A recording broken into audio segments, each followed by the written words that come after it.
Hi guys, कैसे हो आप सब लोग। आई होप आप लोग मजे में होंगे। आज हम लोग जो बात कर रहे हैं वो है क्लास 9th का चैप्टर यूक्लिड ज्योमेट्री। जब बात करते हैं यूक्लिड ज्योमेट्री की तो ये ऐसा कोई चैप्टर नहीं है जिसमें आपको सॉल्विंग करनी पड़े। ये वैसा चैप्टर जो आपको लर्न करना पड़ेगा, क्योंकि इसमें एक्सियोम्स, जैसे हमारे थ्योरम्स होते हैं ना, कि हमारे स्टेटमेंट की हमें ज्योमेट्री में ये लगाना है, ये पर्टिकुलर स्टेटमेंट हमें थ्योरम में प्रूव करना है। तो ये प्रूविंग है, ये लर्न करने का है मेन, इसमें सॉल्विंग का नहीं है। तो इसलिए पहले हम समझते हैं कि क्या क्या चीज़ है। ठीक है, तो जब हम बात करते हैं यूक्लिड ज्योमेट्री की, सबसे पहला जो टर्म आता है वो आते हैं एक्सियोम्स और पोस्टुलेट्स। क्या आते हैं? एक्सियोम्स और पोस्टुलेट्स। एक्सियोम्स और पोस्टुलेट्स क्या होते हैं? एजम्पशंस। क्या होते हैं? एज्यूम करना कि आज ये होगा। हम एज्यूम करते हैं ना कि आज ऐसा मौसम हो सकता है, आज यहाँ धूप निकल सकती है, एज्यूम करते हैं ना। तो ऐसे एक्सियोम्स और पोस्टुलेट्स क्या है? एजम्पशंस है जो ऑब्वियस नेचर के हैं। क्या है? एजम्पशंस हैं जो ऑब्वियस यूनिवर्सल ट्रुथ से रिलेटेड है। और यूनिवर्सल ट्रुथ यानी जैसे कि अभी अगर घड़ी में 6 बज रहे, राइट, तो 6 बज रहे यूनिवर्सल ट्रुथ है कि घड़ी में भी 6 बज रहे। तो यूनिवर्सल यानी जो प्रॉपरली ऑलरेडी सच है उसके बारे में एजम्पशन कर रहे हैं हम, तो वो क्या होगा हमारा? यूनिवर्सल एक्सियोम्स और पोस्टुलेट्स। ये क्या है? ये प्रूफ नहीं किए जाते, इनको क्या है? प्रूफ नहीं किया जाता। थ्योरम्स की तरह जो डिफरेंस, मेन डिफरेंस एक्सियोम और पोस्टुलेट्स में और थ्योरम में है वो यही है कि इन्हें प्रूफ नहीं किया जाता, थ्योरम को प्रूफ किया जाता है। जैसे कि देखो, बहुत सारे एक्सियोम्स किस लिए यूज होते हैं? एल्जेब्रा के लिए। किस लिए? एल्जेब्रा, एल्जेब्रा वाइज वो लोग होते हैं। ठीक है। पोस्टुलेट्स क्या होते हैं? Many special geometry. पोस्टुलेट जो है वो ज्योमेट्री में यूज होते हैं। किस में होते हैं? ज्योमेट्री में। उसके बाद आते हैं थ्योरम। थ्योरम क्या होता है? थ्योरम होता है स्टेटमेंट। क्या होते हैं? स्टेटमेंट जो प्रूफ किए जाते हैं डेफिनेशन को लेकर, यानी कोई डेफिनेशन ले ली उसको प्रूफ करना। एक्सियोम्स को लेकर, जो एक्सियोम्स हैं जो हमने माने हैं उनको लेना।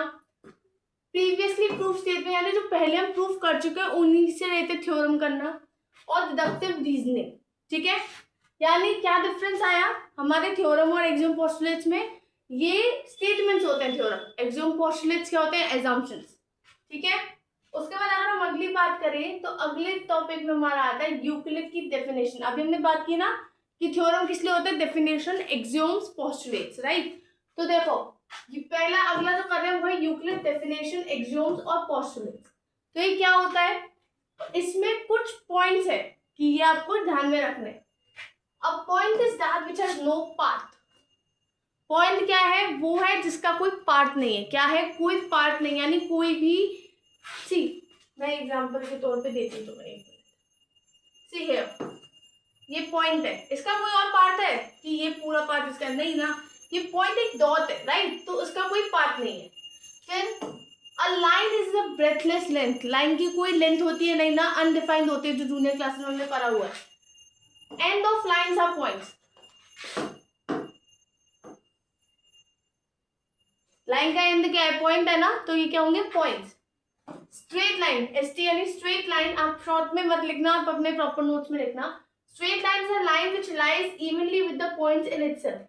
यानी स्ट्रेट लाइन वो लाइन होती है जिसके अंदर पॉइंट्स हो सकते हैं। ठीक है। फिर आता है edges of surfaces are lines. यानी अब मैं ऐसे क्यूब बनाऊंगा,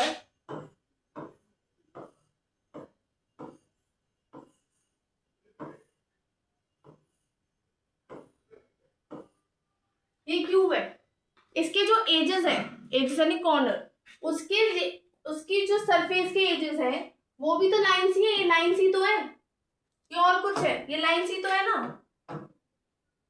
उसके बाद a plane surface is a surface which lies evenly with the straight line in itself. Plane surface क्या है? एक स्ट्रेट लाइन के अंदर ही वो अपने आप होता है। ठीक है। फिर अगला पॉइंट आता है हमारा अनडिफाइंड टर्म्स। अनडिफाइंड टर्म्स यानी जिनको हम डिफाइन ही नहीं कर सकते। नो डेफिनेशन, इसलिए मैंने शॉर्ट में लिखा है नो डेफिनेशन। एग्जाम्पल, ज्योमेट्री के एग्जाम्पल लिए है पॉइंट, लाइन और प्लेन। इनको आप क्या कहते हैं? एक्सप्लेन नहीं कर सकते, इनकी कोई डेफिनेशन नहीं होती प्रॉपर। उसके बाद हम बात करें, अब मैंने यूक्लिड एक्सियोम्स इसलिए लिख के नहीं लिखे क्योंकि साथ में लिखेंगे समझेंगे। तो सबसे पहला जो यूक्लिड एक्सियोम आता है वो आता है things which are equal to the same thing. See, things which are equal to the same thing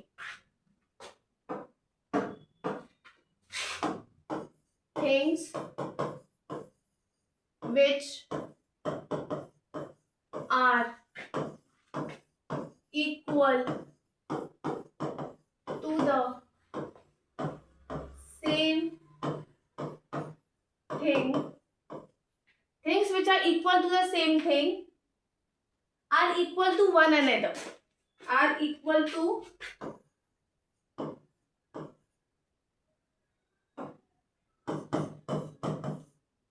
one another.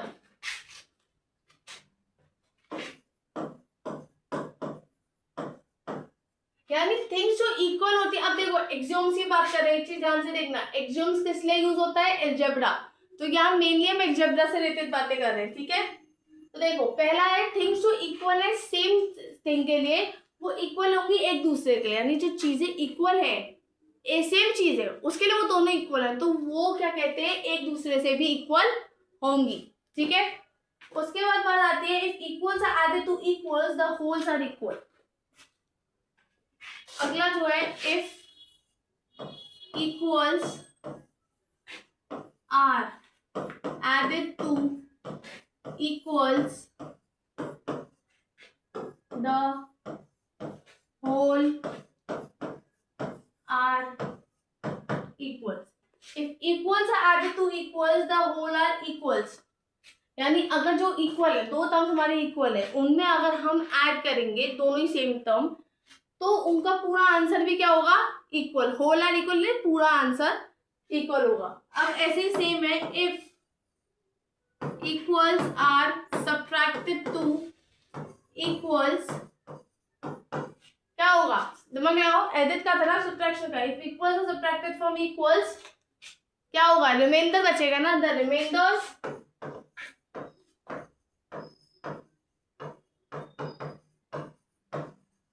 Are equal.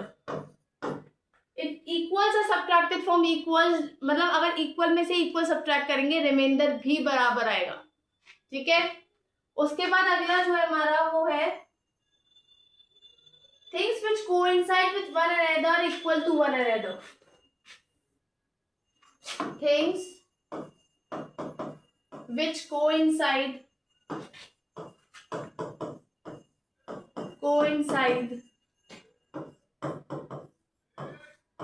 with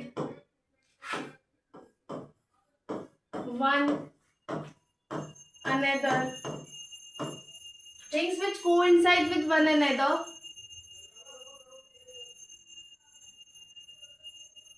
are equal to one another, are equal to one another।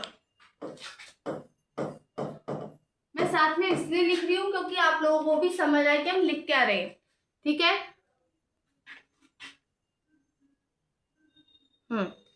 Things which are coincide, coincide क्या होता है, एक के ऊपर एक ना, linear equations में जब आप लोगों ने पढ़ा होगा A1/A2 कोइंसिडेंट लाइंस, एक ही पॉइंट पे बहुत सारी लाइन्स, बहुत सारे पॉइंट्स पे एक ही लाइन गुजर रही थी, तो कोइंसाइड अगर हो रही है चीजें एक दूसरे के साथ, वो इक्वल भी होंगी एक दूसरे के साथ, ठीक है।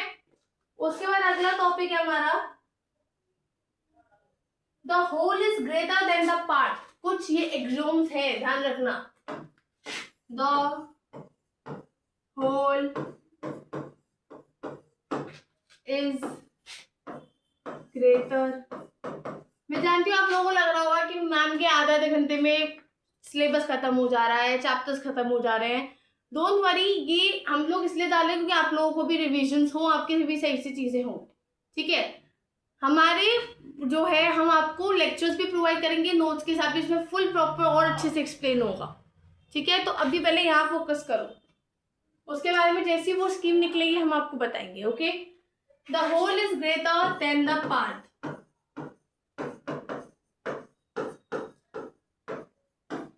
जो होल है यानी जो पूरा नंबर है वो उसके पार्ट से ज्यादा ही होगा, ठीक है, उसके पार्ट से ज्यादा ही होगा। अगला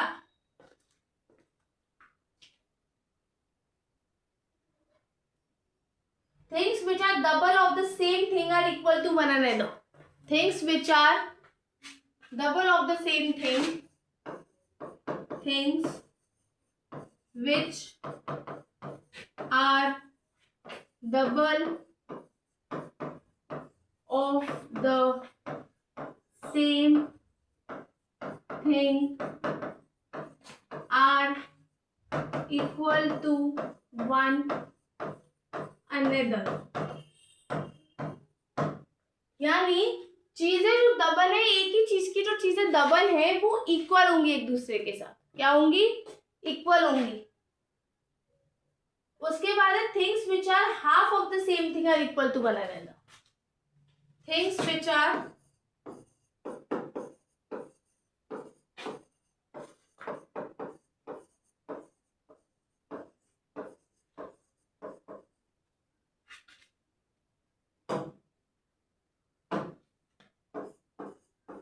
half of the same thing are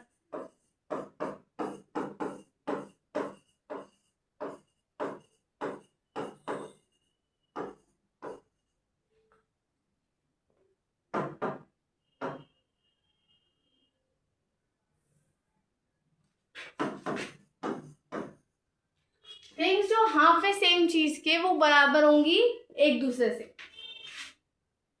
फिर अब बात करते हैं यूक्लिड के 5 पोस्टुलेट्स. अब एक्सोम्स तो इतने थे, अब पोस्टुलेट्स कितने होंगे? तो देखो, now the next topic we are talking about, heading डालो, द यूक्लिड 5 पोस्टुलेट्स.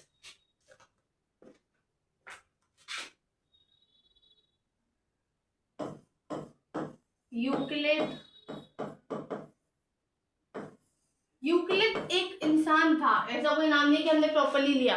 उसके नाम पे ज्योमेट्री रखी बिकॉज उसने ये चीजें डिफाइन की थी. Euclid 5 postulates. और भी हो सकते हैं पोस्टुलेट जो आप आगे जब पढ़ोगे मैथमेटिक्स लोगे, लेकिन ये मेन 5 है. ठीक है. फर्स्ट,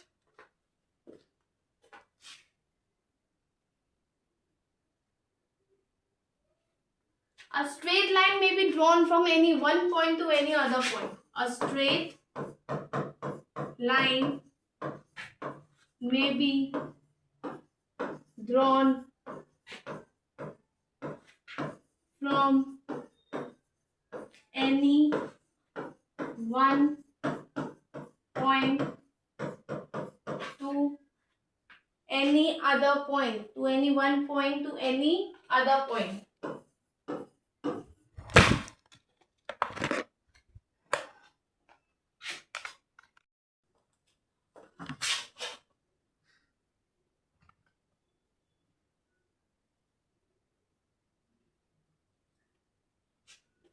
देखो बात क्या हो रही थी, कंटिन्यू करते हैं. A straight line may be drawn from any one point to any other point. यानी एक स्ट्रेट लाइन जो है, हम सब जानते हैं स्ट्रेट लाइन क्या होती है. तो एक स्ट्रेट लाइन जो है वो किसी भी एक पॉइंट से किसी भी दूसरे पॉइंट पे जा सकती है. क्या हो सकती है? जा सकती है. स्ट्रेट लाइन में be drawn from any one point two any other point. ठीक है. जो अगला पोस्टुलेट की हम बात कर रहे हैं,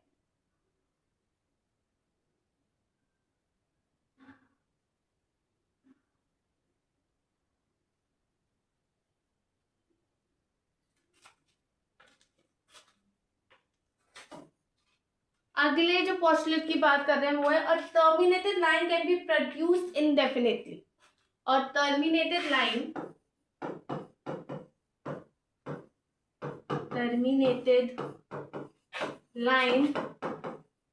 can be produced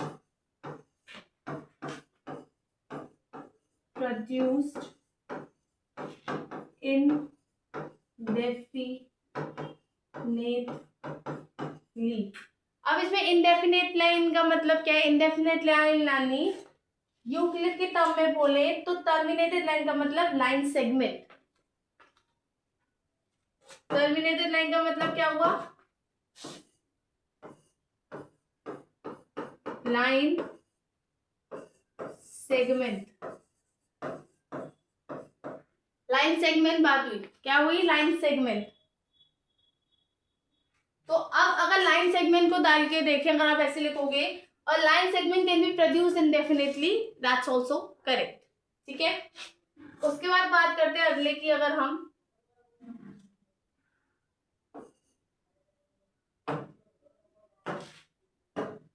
अगला जो पोस्टुलेट है वो है हमारा, a circle can be drawn from any center and any radius. A circle can be drawn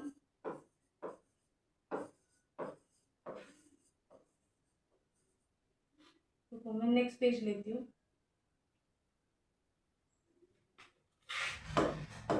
A circle can be drawn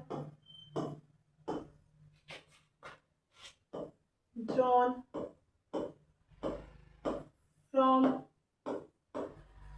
any center, किसी भी सेंटर से, any center and any radius। अब एक चीज देखो आप लोग, अब हमने एक चीज नोटिस करना, कंस्ट्रक्शन जो चैप्टर आएंगे आप लोगों के, उसमें सब सर्कल आप ड्रॉ करोगे वो अलग अलग टाइप के होंगे, अलग रेडियस होगी, कोई भी सेंटर आप ले सकते हो, राइट। तो वही चीज है कि सर्कल जो है वो किसी भी सेंटर से बन सकता है और किसी भी रेडियस से बन सकता है। अगला जो पोस्टुलेट है वो है all right angles are equal to one another. अगला क्या है, all right angles are equal to one another। यानी अगर एक एंगल का सम, एंगल 1 हमारा 90 डिग्री है और एंगल 2 हमारा 90 डिग्री है, तो angle 1 is equal to angle 2 हो सकता है। ठीक है, angle 1 is equal to angle 2 हो सकता है। समझ आया।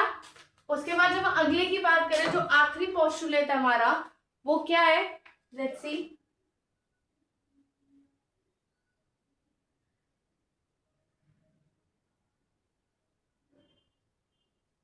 लिखो, चलो मैं भी लिख रही हूँ, तुम लोग भी लिखो मेरे साथ, बिकॉज ये थोड़ा लंबा है।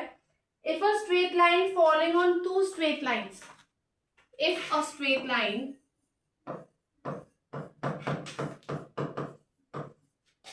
falling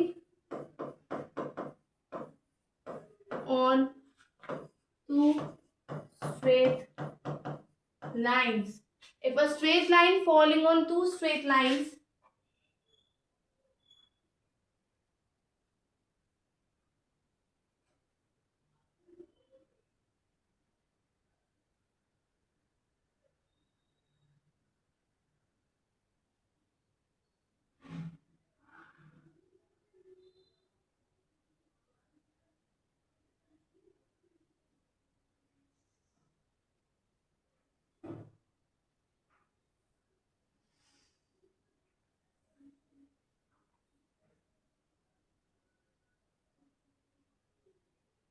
if a straight line, लिखो, if a straight line falling on two straight lines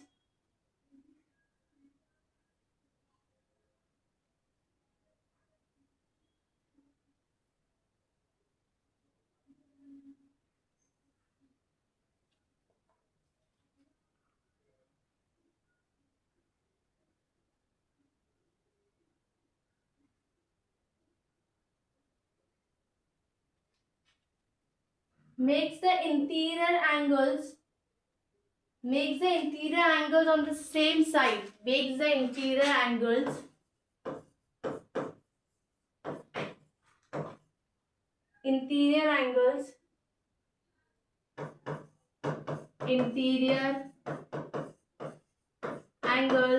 on the same side, makes the interior angle on the same side of it taken together less than two right angles। of it taken together, of it taken together, क्या बोला मैंने, of it taken together less than two right angles, less than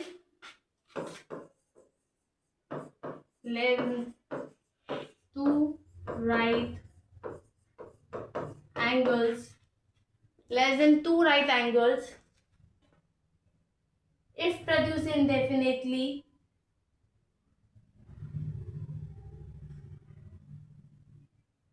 if produced indefinitely,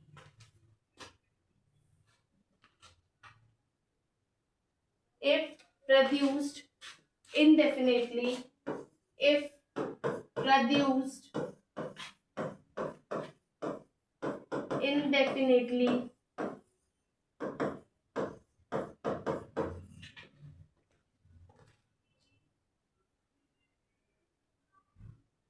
meet on that side on which the sum of angles is, meet on that side, meet on that side on which sum of the angles is, that side on which sum of the angles is, sum of the angles is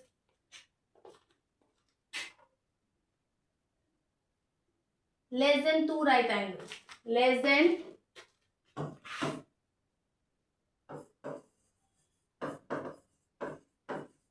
two right angles. अब इतना बड़ा लिखवा दिया, meaning समझो. अगर एक straight line, if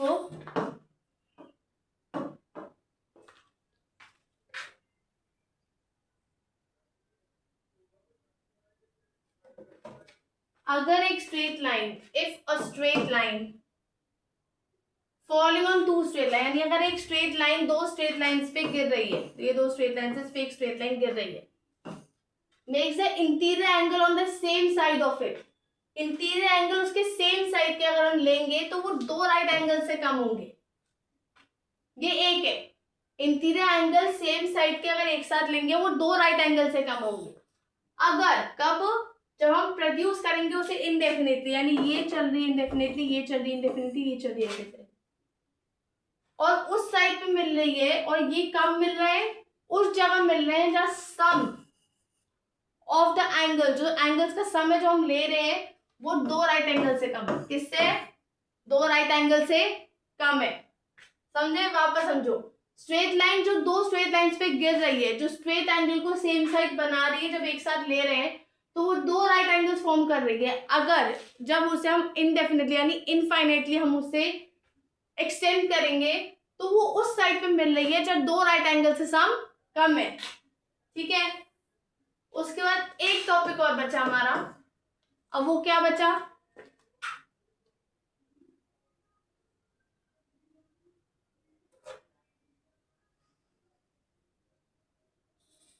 वो है equivalent version of Euclid fifth postulate.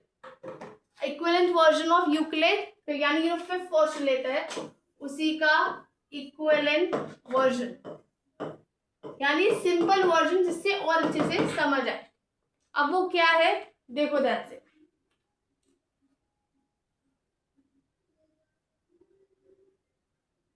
इसको शॉर्ट पे कह सकते हैं टू डिस्टिंक्ट इंटरसेक्टिंग लाइंस. क्या? Two distinct intersecting lines can not be parallel to the same line.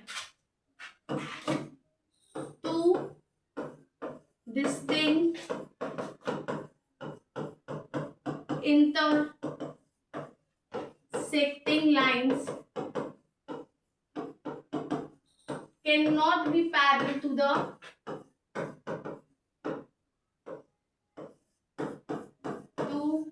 same line.